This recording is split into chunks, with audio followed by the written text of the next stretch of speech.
Hello mga ka-agri, andito po tayo sa isang farm sa Sitio Sabang, Barangay Kabayugan, Puerto Princesa City.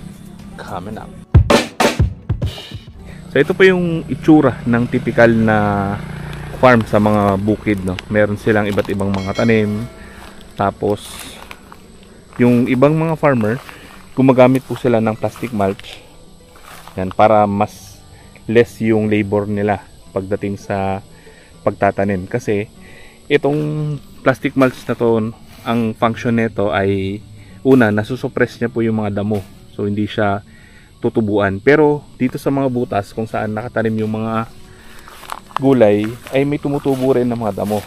Pero at least mas madali siyang i-maintain kasi yan na lang po yung inyong lilinisan, hindi siya masukal. Tulad po dito sa pathway, kapag maulan, mabilis pong tumubo yung mga damo. Pangalawa, nakakatulong po yung plastic mulch para ma-maintain po yung moisture kasi natatrap nito yung pag-evaporate ng tubig.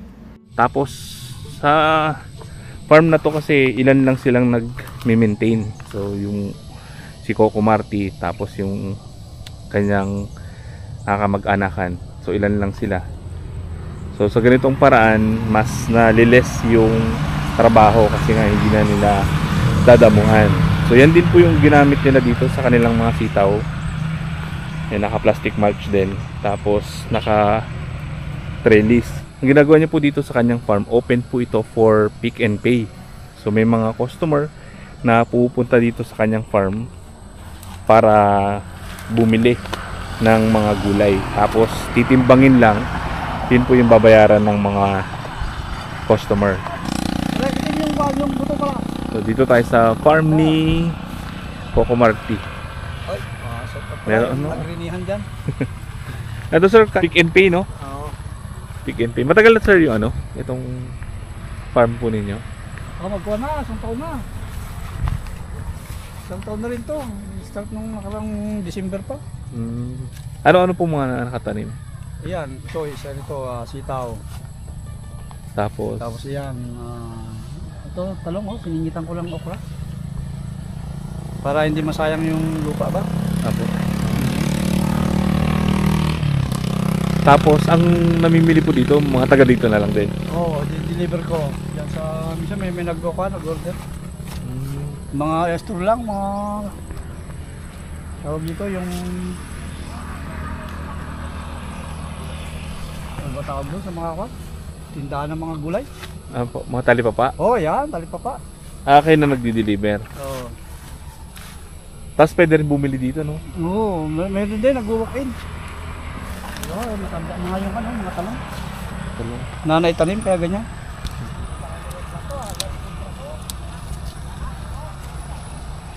Ito, iba to, ibang variety to. Ng sitaw? Oo, parang itim ba yung buto? Native ba to? Hindi. Parang ganun. Kasi ang bagong variety ngayon ito, di ba? Malalaki. Opo, ito. Light green. Light green.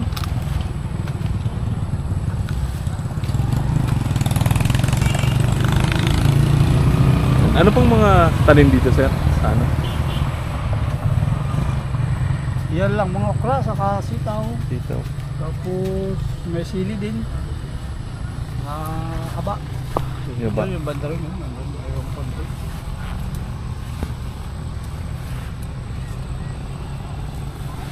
Ano pong mga na-encounter niyo na ano, sir, na problema dito sa ano? Ito yung minsan puto ng sitaw. Wala ngayon dahil na-spray ako eh. Saka maulan, pag maulan pala wala sila. Okay. Nalalaglag. Tapos binabaha din, hindi naman. Ay, grabe ba? Ito, pagkuhan, ha? Lumulubog? Hindi naman to, kasi medyo mataas to. Doon sa baba. Ay, kabila. Lapit sa kubo. May mga livestock ka rin dito, sir? Meron. May kulungan sila doon. Mga manok? Manok, saka baboy.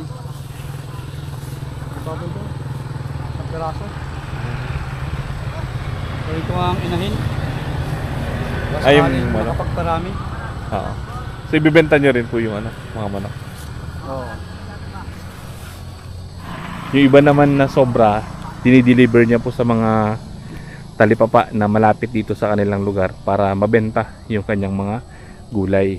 Kadalasan po ng mga gulay na tinatanim sa mga bukid yung mga gulay Tagalog tulad ng okra, talong, sitaw, yung mga gulay na madalas hinahalo sa pakbet kasi yan po yung naitatanim natin sa lugar po na mainit. Hindi tulad sa Benguet, sa Baguio na nakakapagtanim po sila ng mga crops na pang highland.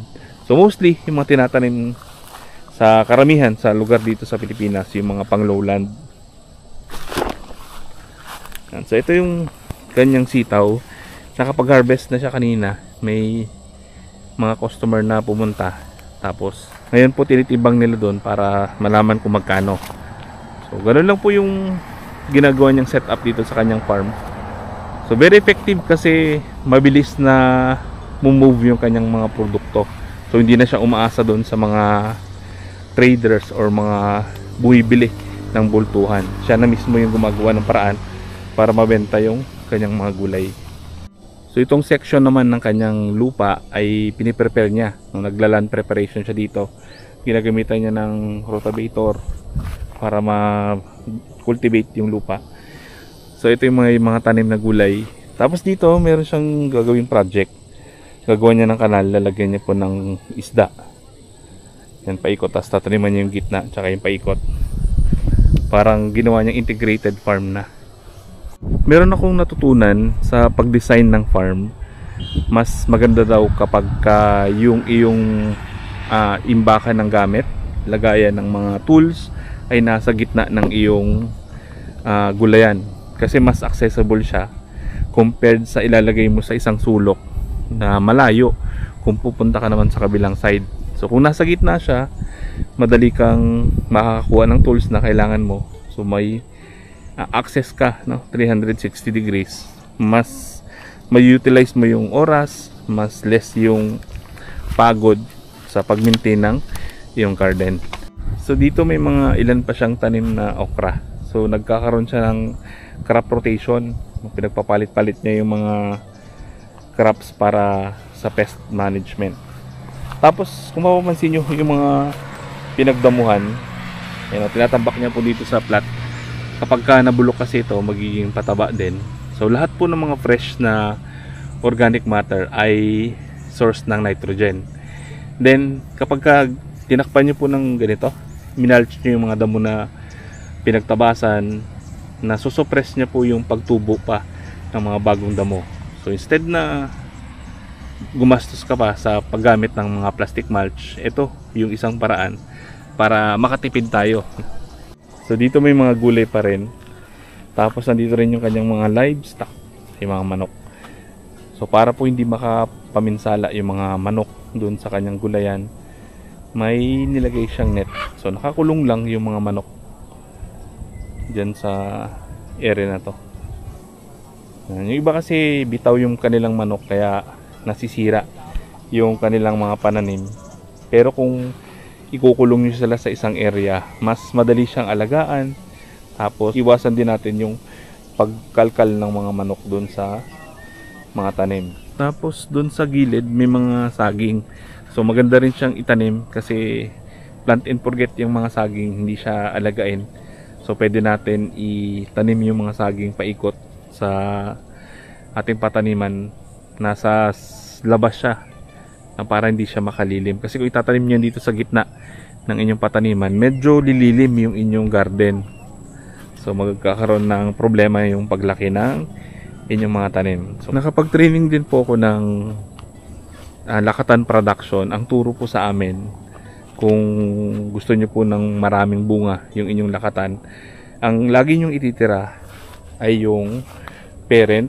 Ito kasi yung pabubungayin natin Tapos yung kanyang child, yung sumunod na pinakamalaki.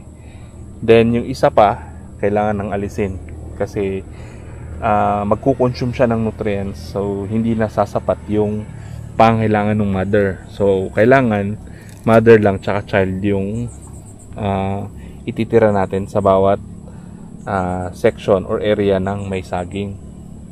Tapos, yan, kung yung area nyo po ay bahain, mas maganda i-prepare nyo lagi yung inyong pataniman. Gawa kayo ng mga drainage para mag-break ng daluyan ng tubig. Itong kanal niya, papunta yan dun sa ilog-ilog, no? Dun sa may mga puno. May ilog po dyan. So, hindi na may stuck yung tubig dito sa kanyang mga pataniman. So, medyo malapad-lapad din itong area na to. Pero kayang-kaya nilang i-manage. No, nakakapag-crop rotation sila. Tapos may mga area na napapahinga. No, piniprepare nila land preparation. So, halos hindi naman sabay-sabay na pinupuno. Yung kaya lang nila i-manage yung kanilang tinatanim.